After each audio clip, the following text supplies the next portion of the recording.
Alright everyone, welcome back. I am Winter, and this is WinterStarcast. Thanks for chilling with me today. We've got a ZVT, a Zerg versus Terran here on Frozen Temple, with a player I've casted before, and a player that you guys probably all know if you've watched professional StarCraft at any point in the past. We have from Team Liquid, it is the Zerg, TLO, the little one. His opponent, from Africa CS in Korea, a Pro League player and a WCS contender. It is Keen. I actually casted, I believe the first Starcast was with Keen, where he won a TVC on this exact map. Now let's take a look. This is from Basetradetv Matcherino show matches. So several $100s on the line for these matches. So it's not just another ladder game we're watching here today. There is money on the line. Alright, now let's talk about ZVT. Let's talk about what these players are doing. We don't see anything crazy. We see a hatch first, as well as a barracks first, before the gas. So more than likely going to be a Reaper. And on the other side, going to be seeing Zergling speed.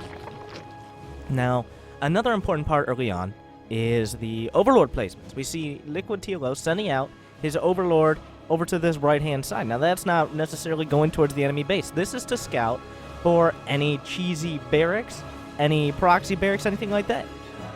You're looking to see, are you setting up this ridiculously strong early attack that if it's unscouted, then you probably lose. It's very unlikely you win if the Marines start producing and you haven't figured it out yet. There's no response at that point. But pretty soon, TLO is going to find out that there's nothing there, that Keen has opted for a Reaper Expand, the most customary option. And this is a pretty solid map for Reapers. You got a lot of area to work with to jump up and down. But sending out the SCV Scout. Now, the reason to send out this SCV Scout is in case TLO did something a little bit more aggressive. He went for a pool before a hatchery. The Reaper doesn't get there in time. In fact, the Zerglings could potentially go around the Reaper path and sneak their way in and cancel this command center. You get a cancel on this command center with a pool first. Completely worth it. Massive disadvantage for your Terran player losing that command center. Of course, that didn't happen this game, but this is the reason both of these players have done these little scouting tactics. Now, this could go... There are a couple different splits here. From the Terran side, let's talk about Terran because this is going to manifest himself a little bit quicker. Are we going to see factories? Are we going to see Hellions or maybe a tank early to defend? It looks like we see a second barracks here, so I wouldn't be surprised to see a siege tank coming out and maybe some sort of two-base push, because let's talk about the third base here. It's wide open. There's a huge amount of space for a Zerg player to attack from multiple angles, and that's exactly what the Swarm wants to do. It wants to catch you in the middle between a pincer attack or a flank or something like that. So a lot of players do opt for a very strong two-base play on this map instead, and we see Keen going towards that. As he already has that second barrack starting up. And now, very importantly, will TLO scout this? Losing this Overlord with no information does hurt a bit, but it's going to be balanced out a little by a couple SCV kills going down. First blood, actually, there. And the Overlord will not go down either. So, pretty... It's a small victory, but a victory for TLO so far in the early game. And he, of course, gets his third base up relatively free. Zergling's coming in, picking off a third SCV. A little bit of extra damage here. 3 SCVs down so far. Well done out of TLO. Okay. Now we see a Roach Warren building. Looks like he's going towards that customary Roach Ravager unit composition, especially on a wide open map like this. Is very useful. You don't see as much in the way of Mutaling Baneling for a combination of reasons. One of them being the Liberator and Tank Drop, which means you have mobile siege tanks that can easily abuse the high ground, move back and forth, and deal with Ling Baneling without getting surrounded and killed, as well as Liberators being able to shut down Mutalists and be a potent anti-ground unit. So encouraging your opponent to go Liberators is almost never a long-term option that Zerg players want to be taking. We see a little bit of a different opener here. We have a double medevac drop coming out. Plenty of Marines with Stim going to be ready, and some Widowmines to back them up. If TLO does not have Roaches and Zerglings ready, just Zerglings are not going to deal with this. Drops are just going to be too strong. There are no overlords in position to scout this. It's not even going to graze by the watchtower, just in case the Zerglings were already there. We see the Overseer coming in. TLO is going to figure out what's going on, but he's not producing anything. He has nothing in the production tab. He is supply blocked with overlords on the way. Where is TLO's army? It looks to be nearly non-existent. The Zerglings will scout this. 7 overlords in the production tab. You can see him panicking right there as he realizes this attack is coming in, and I did not see it coming. And Keen, if he takes out this hatch, and it looks like there's a very good chance that he will, it'll be exactly what he wanted, pretty much. He's taking out this hatch. Now we see the Ravagers coming in. TLO doing his best to find a timing. In order to assault this force, it's just too strong. There are just too many Marines, and the hatch will go down. So beautiful choice of build here. If you can deny scouting, you can get that kind of damage done. Completely worth it. Now, if these medevacs go down, that could pose a very difficult situation for Keen here.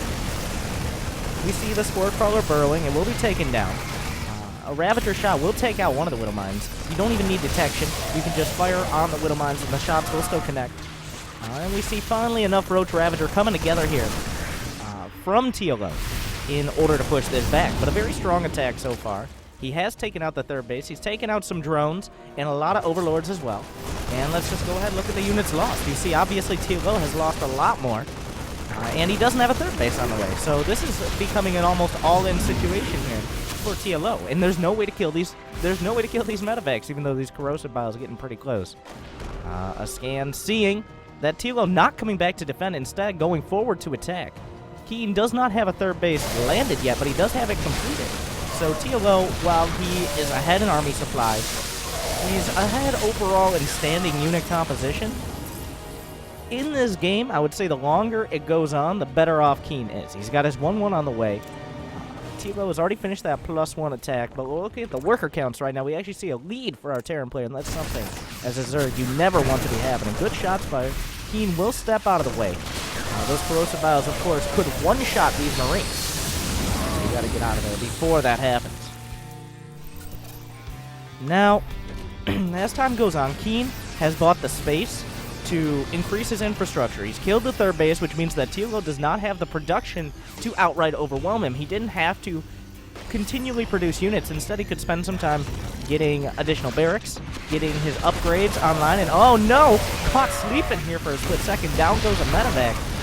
A little bit of counter damage here for TLO. Just Marines are not going to be enough to fight off these Ravagers with their extended range over the Roaches. But with that high ground tank up here, there is no way to get high ground vision. The Liberator not going to be taken out. And there's nothing to really contest this single Liberator. He's going to force the lift. He's going to kill a couple more in the way of SCVs, but the supplies are dangerously even. And if you're going for a unit composition like Roaches and like Ravagers, very supply-heavy units, that's not a good sign. That's not a good sign.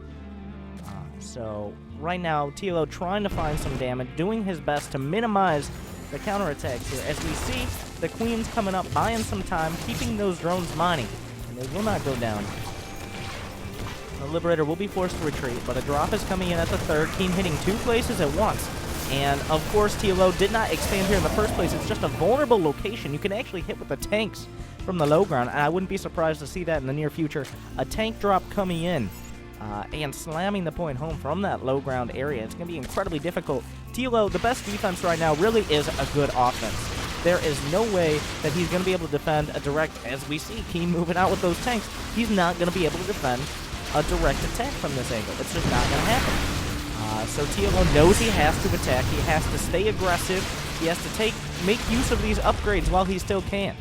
Otherwise, these tanks are going to start chipping away, and this supply lead is going to become even wider. There's only a single tank here. The tanks are not in position. They're flying back. Something you never thought you would hear. Tanks flying in Wings of Liberty. We see more corrosive biles coming out. The +2 attack upgrade has finished, but Keen is coming in from all sides. He's got the Terrans around. Ooh, corrosive biles actually slamming into all the medevacs, but at what cost? As almost every single Ravager is taken out in this attack. He was able to take out a lot of Marines. He was able to take out a lot of medevacs, but he wasn't able to take a decisive victory, and now he's down 20 supply with barely any drones. We're looking at 42 drones. Keen just did too much damage with that original drop. What happened to my camera there? That was weird. Still weird. The camera's all messed up. I don't know. Oh, it's because I'm in one of the caster cams. There's a lot of weird things that go on when you look at cameras. Alright, that fixed it. I did it. Pro gamer. Okay, now, well, the attack's coming right up the gut. There's a weak counterattack, but that's all he has on this side of the map. Keen just probably going to ignore it, as there are just too many reinforcements coming out that can deal with that attack head on. The corrosive biles coming out, caught sleeping for a split second, but there's just so many tanks at the back. Keen stepping forward, driving the point home. A good angle for TLO. He's got a lot of queens, and we got a counterattack coming in from the back. Corrosive biles landing home. The queens all out to defend their homeland, but I don't know if it's going to be enough. Ooh. The counterattack force comes back, and honestly, that was good for TLO. That's the best he could have hoped for. The supplies are almost even. Keen overstepping there. I underestimated the strength of Rogue Ravager when it spread out. When you minimize the power of those tanks, then you can get a lot of damage done, and he's going to be able to beat this attack back. He actually was able to get a 4th base up, despite the fact he's down in workers. He has access to that production and that additional economy. So it's not over for TLO yet. He has the upgrades. As we see, 1-1 versus 2-2, not even started for Keen. Part of the reason these fights are going so well, but TLO doing his best to fight forward, but Medevacs just increase the strength of these Marines exponentially. It looks like the momentum has not shifted far enough in the other direction, despite another couple corrosive biles landing, and TLO struggling to scrap his way back, but I think Keen just had a little bit too much, even since that original drop. I'm definitely going to be stealing that build on this map. Because as a Terran player, it's so hard to take a 3rd base without getting a lot of early damage done, and that's exactly what Keen did here. As we see the tank being taken out, the 2-2 roaches able to trade efficiently enough against these medevacs, and I keep saying that Keen's about to overwhelm TLO, but he keeps holding on. But once again, I gotta say it, at what cost? 96 to 125 supply. This should be the final assault. Keen just now starting his armory. But he's grinding through these forces. TLO has never been allowed to recover economically because Keen has done a great job of keeping on the pressure. He's getting a 4th base. You see his main floating over to this 4th base location, and it looks like the momentum has finally shifted too far into Keen's favor, and he will drive the point home. That's going to be a GG. TLO will be forced to tap out, and Keen on the back of that very strong opener, catching him completely off guard. We'll be able to take that victory home here on Frozen Temple. Thank you guys for watching once again. Make sure to like, subscribe, give me some feedback, check out the stream. But thank you for chilling with me today. See you guys later. Good luck, have fun, and happy StarCrafting.